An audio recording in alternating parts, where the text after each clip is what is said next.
ẹ̀yin ọmọ ẹrú lárúbáwá nílẹ̀ Yorùbá ẹ̀yin jókòó síbẹ̀ àdìsí kúránì lójoojúmọ́ àwọn òyìnbó tó gbẹ́sìn wá fún wa wọ́n ń tẹ̀síwájú ni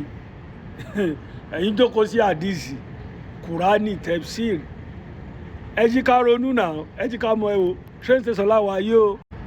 gáràjì láwa yìí o ẹ wo gbogbo ẹ ṣe ń function underground àjálẹ̀ nìyẹn àjálẹ̀ lẹ́wọ̀n yẹn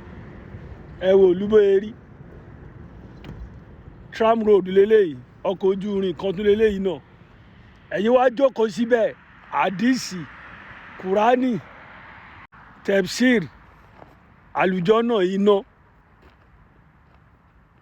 ilẹ̀ Yorùbá àwọn òbí wa ò kí ń tọrọ owó ìgbà tán bí àwa ẹ lọ sílẹ̀ Yorùbá ń sìn àwọn ìyá wa wá di atọrọ jẹ àwọn ìyá wa jẹ́ pé káràkátà náà ń ṣe ẹ torí ẹ̀sìn ẹ̀sìn àwọn òbí wa dá tọrọ jẹ ebi ń pa wọn ẹ̀jí káwọn òbí wa lè tọ́mọ mọ́ àlùjọ́nà ẹ̀ ti fi skẹ́ẹ̀dì wọn ilé ayé ilé asán síbáwọn òyìnbó tó gbẹ́sìn wá fún wa lélẹ́yìí wọ́n ń develop lóhun everyday ni tram ló ń bọ̀ yẹn fáyìn tẹ̀bá mọ́ tó ń pè ní tram ẹ wo bóyá ń bọ̀ ẹ wo àwọn tó gbẹ́sìn wá fún wa nìyẹn o wọ́n ń ṣe gbogbo eléyìí fáwọn àrọ́mọdọ́mọ wọn ẹ̀rẹ̀ sọ pé ilé ayé ọ̀parẹ́ fáwa nínú kùránì àti inú báíbù ẹja ronú ọmọ Yorùbá wake up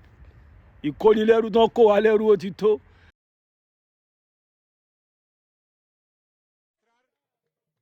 They can shoot you with a gun, it will never go through your body.